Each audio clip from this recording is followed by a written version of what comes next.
let me say something right here, and I want everybody to listen. I knew all along that the only one that could bring me back from exile, was Dusty Rhodes. Never sacrifice. We never leave love alone. Is hate really worth the price? Look at watching Fox. I stopped watching everything, and you know what I started watching? This Is Us? Reruns of Star Trek, man. Everybody was happy in there. It was multiracial, man. back on the interstate. So open up your eyes way before it gets too late. Now one man, there's no way you can hit the street lights running. Don't give a damn. A simple explanation that you'll never find.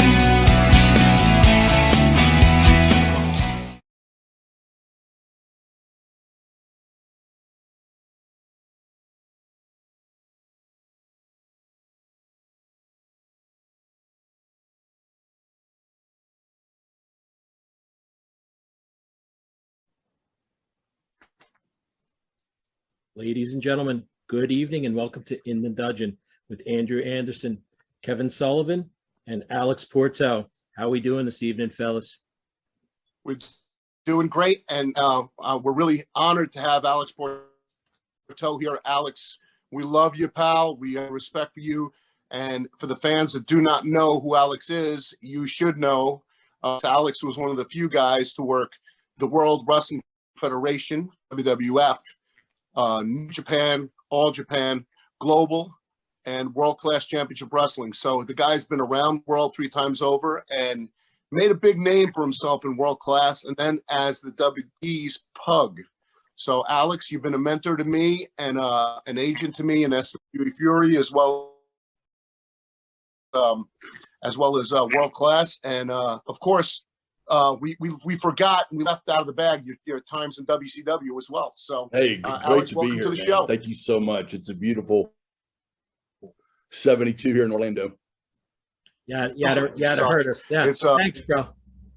28 degrees here in Jersey. Kev, how was it by you, Kevin? We had a beautiful day here yesterday, but we had like a Arctic dome, it's called, where it's like if you put a big bowl over the ocean, and it's gotten colder, but for us this time of year, cold is like 48. It sucks, because the thing is, when that happens, we have ferry runs every half hour, and the ferries are running now every hour, so it backs up.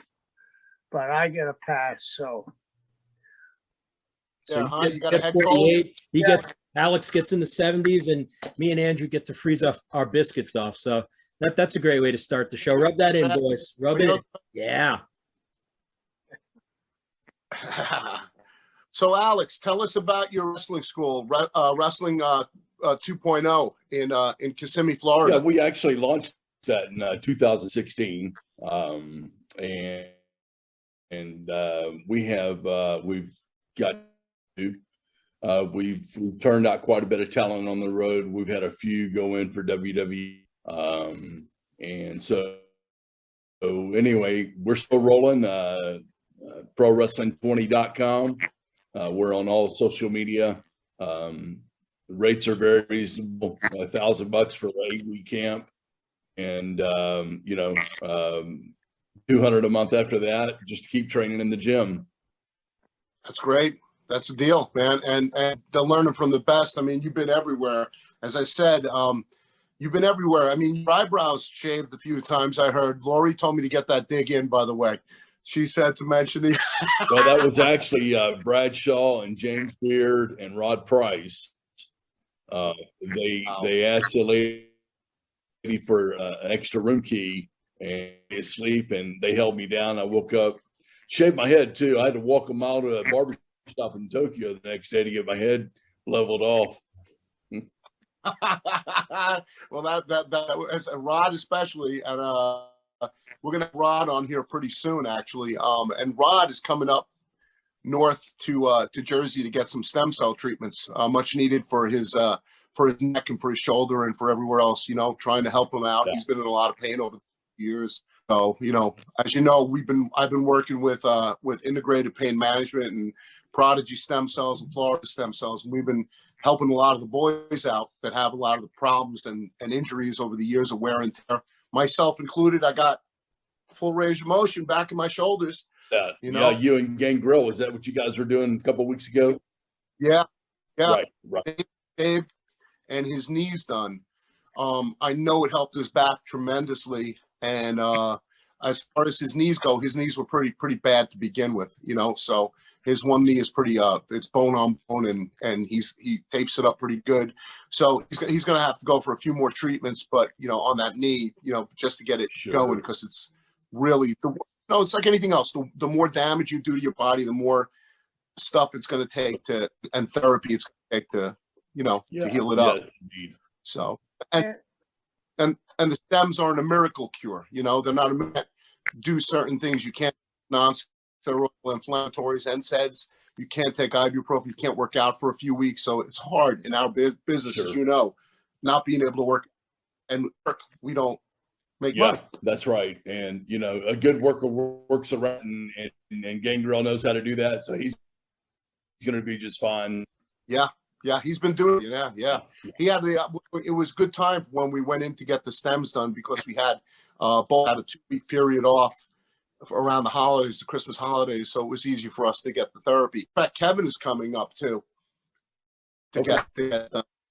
And I'm also extending an offer to you. Need anything done, we will love to have you there and help you out any way we can. Thank you, Andrew. I'll pick you up on that. Thank you, brother. I don't get anything. You won't even buy me a breast augmentation. I'm not even talking to you anymore, bro. Man, your knuckles need massive stem cells. Your knuckles, your hands look like you're arthritic. Oh, come on. Give me a break. So call me the club. That's all the ring. I think it's from the. So, but go ahead, Kevin. Kevin, tell them how you met Alex. Well, Alex was Alex. Didn't the first time I meet you when you were in Florida? I believe it was probably TV for WCW. I thought I had met you in Florida when he was for TV in Florida. Alex was by far way ahead of his time. His work was so solid, and you know, we're talking 2 years ago when he was a little bit younger boy, but I mean, he learned like a sponge. His timing was impeccable, and he's not 6'8". We're only 6'7", but he could do things like leapfrogs in the middle of the ring and fall us back. He could have a corona across the ring. He's terrific, and it was always a pleasure to see him. His work was always a dream match. I always admired how he was so professional. He would come in with some other guys, and I'm not knocking anybody, but they weren't as professional as Alex was. He was so professional. And the other thing I liked about Alex was he watched all the matches. And he just had it in him. I knew he'd make it someday. And I said, you are huge. But you are actually, don't you have a name of a book? Huh? Didn't you write a book? No, I didn't. I had someone approach me about it, but we never did follow through with that. No, sir. I thought. Yeah, you got to. I thought the book was going to be like the great title would have been "The Guy That Should Have Made It." If anybody that should have made it would have been Alex. He was so on top of things. You could never say about him. He was professional. He worked harder than anybody. He was, when we used to go in at, I think it was 7:30, it was never where Alex, because he beat you to the building. He stayed after. He just did an amazing job. I mean, he was a pleasure to be around. Well, Alex is still like that. He's still a pleasure to be around. He's been a great, help to a lot of the locker rooms, especially when we were running SW Fury up in Dallas for the past 2 years. Alex was always there to lend a hand and to make sure that everybody was on time. Work with finishes, up in the training camps, checking out all the up and comers at the little fantasy camps we had there. He was always there to help out Rodney Mack and myself, Jack Stain, Charlie Haas, and everybody else that were running the camps. And of course, you guys had him in the back when you were running the storylines too. And as Jerry Bostic also had him up at World Class Wrestling Revolution just last month. Right. And the thing was, there's some people that grab a hold of wrestling, and I understand. And I think those guys, correct me if you think I'm wrong, but those guys are guys that are wrestling fans. And I'm still a fan to this day. He was a big time wrestling fan, but he knew the ins and outs of pro wrestling. He just had the knack of knowing where to be at the right time. I happened to do a little homework tonight, and I was watching a match where I believe Denny Brown was your partner. It's me and Mark, and you got a huge spot because back against Mark, and people hadn't seen that. And Mark so feel like he was going to electric chair. He was trying to get you off his back like a red ass baboon. It was fabulous. And, because he worked so hard, they took this double bump. Do you remember the little fence they had here out by the Hills dressing room?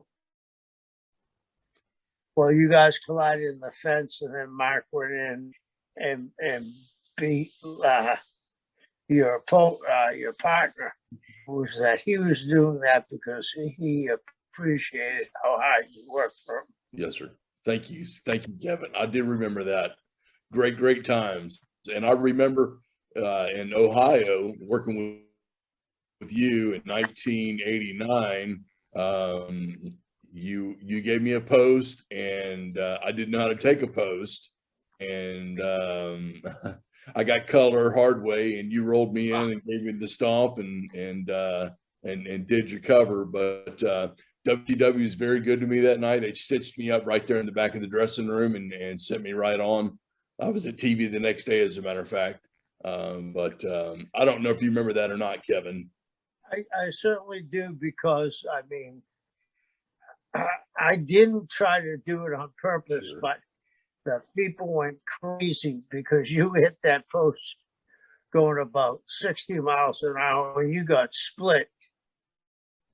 And then when I jumped on you, it was like the great whale, a blowhole. You were shooting blood up. I don't know, Alex. He's saying how much he loves and respects you, but he's enjoying that moment a little bit too much. I don't know, Kevin. Okay. Alex, we love you, we respect you, but Alex, you know what? I enjoyed splitting you open. Right? Yeah, I also equally enjoyed splitting you open. Nice. Yeah, but he just, there was never a time where Alex phoned it in, and that's. I think I hope to God I didn't, but I know there's times I phoned it in. But he was there 24/7, 7 days a week. He busted his ass, And when you knew you were going to wrestle Alex, you knew you had to tighten up your boots because he was going to come and give it to you. And I appreciate that. That was kind of work out. The Monty and the Pharaoh Show is brought to you by... Because wine is your second favorite four-letter word. California wine, New York attitude. Good fucking wine. Yeah. You need a body shop? You need engine repair? Auto Excellence. Collision Specialists. 631-261-6420. That's 631-261-6420. Auto Excellence. Elm Logistics. For all your logistic needs, call 631-299-3595. That's 631-299-3595. Elm Global Logistics. Pride, performance, and partnerships. Mid-South. Was that No, it? I went to Mid-South as a child, starting about eighth grade. Yeah. Mid-South had carried on into Oklahoma, and they had left. It turned into UWF. With Bill, right? That's right. And trained with Jim Starr in Louisiana and really learned how to work. And I met with Akbar at a show in Monster Truck Jam. They had Al Perez and Chris and the Von Erichs come over for like just a little spot show gimmick match, in the middle of the thing. And Akbar was there. And anyway, he got me booked in Dallas. I started there in '88. So tell us about how you progressed from working with the UWF to World Class, and then what did you do with your stint in World Class? Which you had a great stint. You had a great spot there. Yeah, I remember you in World. Yeah, every night I worked with guys that knew how to work, and I was getting that professional rub. That's what guys are liking nowadays. And then Jerry Jarrett asked me if I wanted to go to Tennessee to be White Boys. And I jumped on that. I went to Nashville and we had that run. That was a good run. And then I went down to Houston in 1990 and I was working on Pritchard and Ahmed Johnson, Booker and Stevie Butsky. And then I got the call from Akbar in Puerto Rico in 91 and went there for 2 years. And now was Akbar booking for Puerto Rico at that time? He sure was. But didn't Bushwhacker Luke take over from Akbar? He did. That was a few years later. But yes, Luke was in there as well. Mm-hmm. Now, were you there in Puerto Rico you were there after the Brody murder and everything, after that period? There in 91.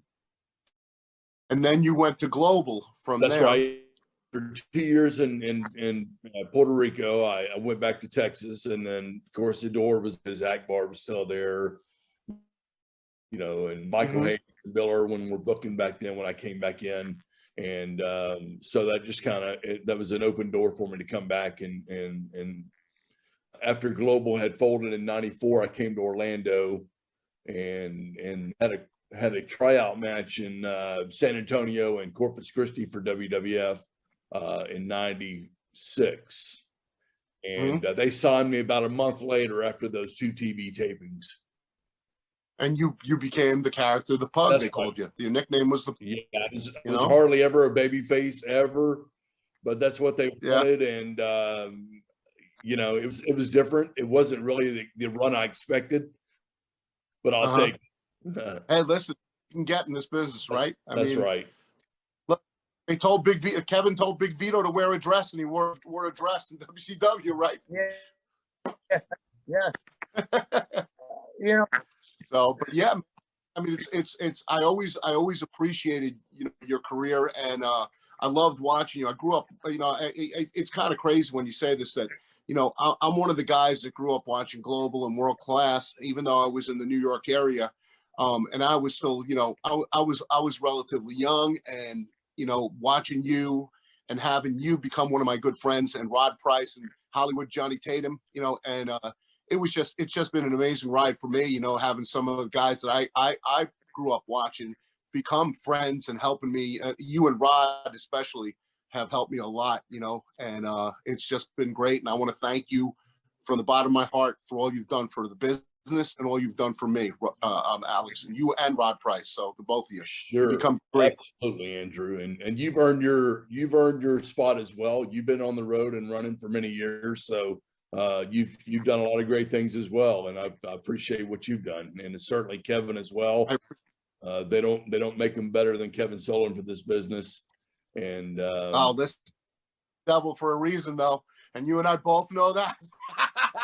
That's right. Well, on that note, guys, we're going to pause for a quick commercial break so we can pay the bills. So give us 3, 2, and 1. And welcome back, gentlemen. Welcome back. We finished with the commercial break. Alex, so we know now that you have the gym. I also heard that you do some agent work as well. Is that something you're still doing currently today? Well, you know, I was helping out with some companies out in Texas, SWE for the main one. I haven't been back since right now. You know, of course, things have kind of went in a different direction for that company. Anyway, but we'll see how that pans out. And of course, I'm open for any company, you know, to go in and help out with if things are right. You know, I've got a very successful school down here. We do well. We have a lot of upper talent coming here, you know, a lot of the sign talent as well. They like to do things on their own, so the other workers don't see their stuff, you know, and we give them that time. So 2.0 has been good. And, you know, just, you never know what's going to happen in this business. Absolutely, brother. What are the best ways for everybody online to come find you if they want to reach out to you? Let them know the best way they can get you on Facebook, on Twitter, on Instagram. Really just Pro Wrestling 2.0 we'll find that I'm the owner of that, prowrestling20.com. All my contacts are on there. But thank you so much for having me, guys. And we love him, and Kevin's not done with you. I think the devil still got questions. I'd like to interrupt. Alex, thank you. You'll thank us.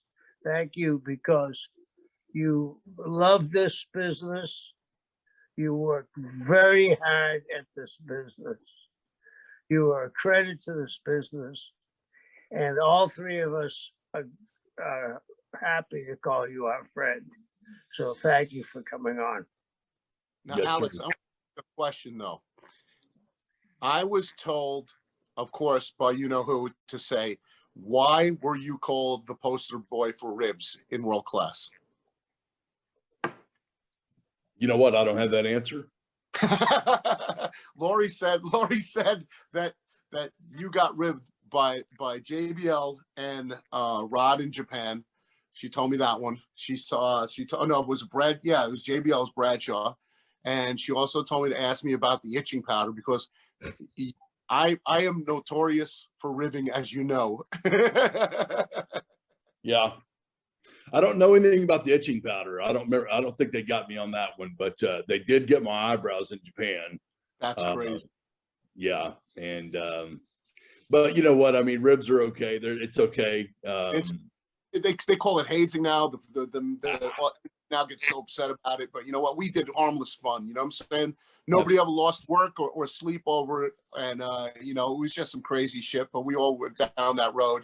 You know, many zippers have been crazy glued by me over the years. You know, so. Yeah. But well, I wanted to ask you, who was your greatest match? Your most memorable match? Well, let's see. I've had a lot of those. I would say, I'm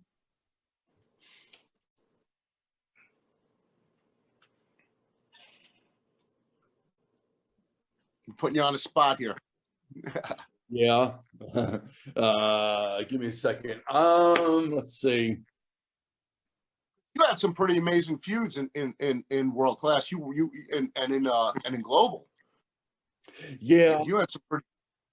yeah. I would say I'll be honest with you. I really enjoyed working with Davey Boy and Owen Hart.